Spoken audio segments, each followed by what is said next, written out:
YouTube, what's up? Welcome to another episode of New York Prison Talks. Today I wanted to hit on a little topic about the gangs in jail and prison. Now, I know it's a lot different from the streets than the prisons because out here is more types of gangs out here in the state of New York compared to the insides, the prisons. Out here is more Crips out here in the streets compared to the prison populations on the inside. What I say by that is if you a Crip and you come in to prison, I feel sorry for you because you gonna be having a lot of problems. It's like to every Crip, it's like 20 bloods. It's like you coming into any jail in the prison system, you gonna get smoked out immediately. I haven't been to one jail. I haven't been into one jail where it was just mad Crips. I never been in a jail like that. Only time I've been around few Crips, a lot of Crips, is when I was in the box. When I'm in the box, all the Crips is in the box. They can't be in population. They all get smoked back into the box. They come from population to the box. They come into the system and go right to the box. They don't be lashing in population for long at all. Like a few days the most. You got some jails, you got some bloods, let the nigga chill, let him chill for a few days, get comfortable, let him think everything is cool, and then shoot him, get him right out the jail immediately. You got some spots, they know he Crip. It's on site. The first nigga that gets him is gonna get him right then and there. And that all be in like the reception jails, where it goes down at. The jails where everybody's new coming into the prison system. Downstate. Reception jail. It get lit. They got all types of cameras in that facility now because people was getting so many blasts and cuts, so many blind spots where the police can't see them. People was getting shot with the handcuffs on them. That's one thing I'm gonna say. Them Crips do not survive in prison, and they might be on the island. They might be in in the regular jails, the county jails, but they not in prison. I don't know. I've been in 15 different jails, 15 different prisons, and I never seen Crips just surviving and chilling. If they were, they was on the low and didn't tell anybody they was Crip. Cause that I did know a few of who was trying to play that role, that they was Crip on the low. And like blood niggas would press them and they would jack, they not Crip and shit, but they faking that shit. I don't like them type of niggas, but that wasn't my business, so I ain't care. But that's the only type of niggas that be jacking they Crip on the low, that be in population. None of them. I seen one Crip nigga. He was the longest Crip nigga I seen last in any jail. He was in that jail for about like a good 3 weeks. It was Franklin Correctional Facility up there in Malone County by Canada, up in the mountains. I was in that jail for like 2 years. That's a medium facility. This Crip nigga, they say he was like a big Crip or something. He was wild tall, like about good 6'5", with long ass dreads, dark skin, big. He had mad cuts on his face and mad tattoos of him being Crip and shit. He had all Crip tattoos on him and shit. He let it be known he was Crip. He did not care. He was one of them type of niggas that just didn't give a fuck. He done been through all of this shit already. You can't hit him with anything new. Now, in that jail, Crips don't be surviving past the reception dorm at all. They come into their dorm and they get into their bed and they know their area and they unpacking their clothes and shit. They getting smoked out. That jail in 2015 and 16, it was like that. It was like that. It was crazy. It was so many fights and cuttings going on, but them Crips was not surviving in that jail. They was not coming out of the reception dorm at all. Now he was in that dorm for like a good 2 weeks with no problems. He ends up going to the ASAP dorm, the drug and alcohol program, and it's more bloods than that shit. Now the difference between those houses is, well, the ASAP dorm, you stay in that dorm for about 6 months because the program is about 6 months, 6 to 9 months. So you gotta be in that dorm for at least 6 months if you taking the program. The reception dorm, it just be a whole bunch of new random people, so everybody don't really know each other. So he's going into a facility, a dorm where everybody knows each other because they all in the ASAP program. They been there for a while. Some of them probably about to finish the program. Some of them probably been up there for 2 months, but they all know each other, and they all blood. Majority of that jail is blood. Majority of the prison system of gangs is blood, I swear. Not Kings, not the Patiels, not the white boy gangs, none of that shit. None of that shit. Blood rules all of that shit. Like literally in New York. I don't know about these other states, but in New York, blood takes over all of that shit. In every jail, they not losing not one fight, not one battle when it comes to like the Crips versus Bloods or the Kings versus the Blood. They not losing. Them niggas is it'd be a 5-9. Them niggas is all coming out, all type of shit. It's just gonna be going down all day long for weeks. Mad red dots. All the jails is just going wild. Every jail, Bloods versus whoever. Every jail just be like that. All it takes is for one word, for one nigga to call the next nigga, and he tell him what happened, and they tell, yo, it's lit, everybody just going to war. The whole 5-9 just get crazy. You just be getting wild phone calls, and you just be seeing mad people getting transferred, coming from other facilities and other jails. People coming into your jail talking about, yo, I just came from yo, it just got lit with the Kings. It just got lit with the Three Bulls. Oh, we all went out. He went to Sing Sing. He went to Clinton. Like it just be getting lit all over. He going to this jail fighting, then he going to this jail fighting, niggas going to the box. It's not gonna stop till everybody just go to the box and get mad time, and then it just slowly dies down. That's how it be in jails when the gangs will be at war. It just be going on for weeks and months until all of them get mad time in the box. They be getting like 3 months in the box, 6 months in the box, a year in the box, 2 years in the box, depending on who they are and how many times they been in the box and how many type of tickets they got. They all getting slayed somehow, and then it just slowly die down. It's like it goes on for weeks because soon word goes around through the whole state that is lit. Like I remember in 2018, it was the Patiels versus the Apes, and I spoke about this in another video, and this was the biggest riot I ever seen. But when that fight happened, it was like a 30-man fight, like a 30 or 40-man something. It was crazy. When that fight happened, it went from that jail to the next jail to the next jail to the next, in the whole state.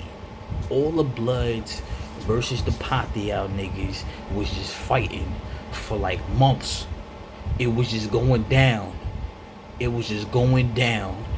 All you just hear about, this nigga just came from hit that jail and it was lit, and it was just got crazy. You be like, wow. Go to the box, you gonna hear all type of stories. When you go to the box, you hear, because the box, Anybody just be, it be from everybody coming from all type of jails, just going to this one box and shit, and then they all got stories about what's going on, that jail they was in, what's going on now, yo, what's up with that nigga, that's what just goes on in the box. Everybody get all the information from the box. Like literally, if you want to know anything, you go to the box. You're gonna learn it from all the other jails. If you want to know how to talk like a blood nigga, you gonna know their lingo. Just go to their box. Just go to the box, cause that's all you're gonna hear is blood lingo the whole time you in the box. I know like all blood lingo I had a blood bunkie. That's one, and I just know he was hound, and he just spoke nothing but blood lingo to me all day long, and to everybody else, and everybody was blood, and I'm the only neutral 550 nigga, and everybody else is blood, so they all like filet, yeah, always filet. They all just talking they shit. They all just calling they calls. Every time rec pop out, this is in the box. Every time rec pop out for rec, they just go outside to their little cage, and they just be screaming outside their little cage for like 2-3 hours long, talking all blood shit or fishing and doing shit like that in the box until the rec period is over. And then when the rec period is over, you got niggas in the vents talking to each other. You probably got niggas underneath the door cells, underneath the little crack in the door cells, screaming, yeah, talking, communicating, they just talking underneath the doors, just mad loud, because the box would be echoing and shit, because it's just a hallway full of just metal door cells and shit, but you can easily hear each other. You can hear everything. You can hear where the COs be opening up the doors, do they rounds. You can hear the keys. You can hear everything. You know when everything is going on.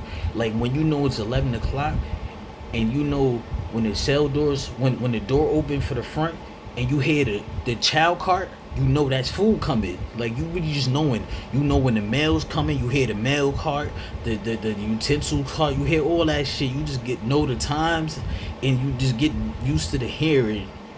And this shit is different. Shit is different in jail.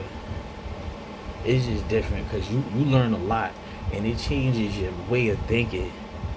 It really changes your mindset of how to view life and people, because when you just be around a whole bunch of negative people that's sneaky all the time and just doing negative vibes, you get adjusted to that. Like the same way with positive vibes, you get adjusted to positive vibe. But it's harder to get off of the negative vibe, because if you've been in that lifestyle for so long and that's all you know, it's hard to get off that path. If that's all you know, if you're always thinking people, you can't trust people, it's gonna be hard to gank off that negative path. If you're always gonna be thinking people's after you and stuff like just stuff that I know a lot of people come home and be having problems with. I had a lot of those problems. I still be dealing with those problems. People would be looking at me and stuff. You know, people be like, you ever thought that people would just be looking at you because you're attractive? And I never really thought about it like that. But in jail, people be looking at you for no reason, and it's just automatically a problem. So if I see somebody staring at me in jail, and I look, and then I look back at him, I look away, then I look back at him again, then I look away, because at that point I probably would have said something by then, but then I look again one more time, and then now I'm like, what's up, my nigga? Out here, I be feeling like that out here too, but because I live in the hood parts. I don't live in the hood, but I be around all the way in the hood.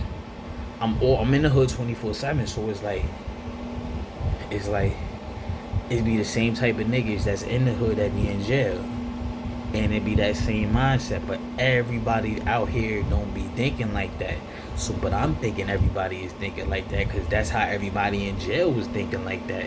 But just that negative mindset of people always watching them and what the fuck you looking at me and shit like that. It's different. It's really different in jail. So my main point is, because I got on topic with the CRIPS shit and the gang shit, you learn a lot in jail to the point where it changes your mindset. You learn a lot of new words, languages, a lot of just ways of thinking negative and dirty. You really think criminal. You really have that mindset.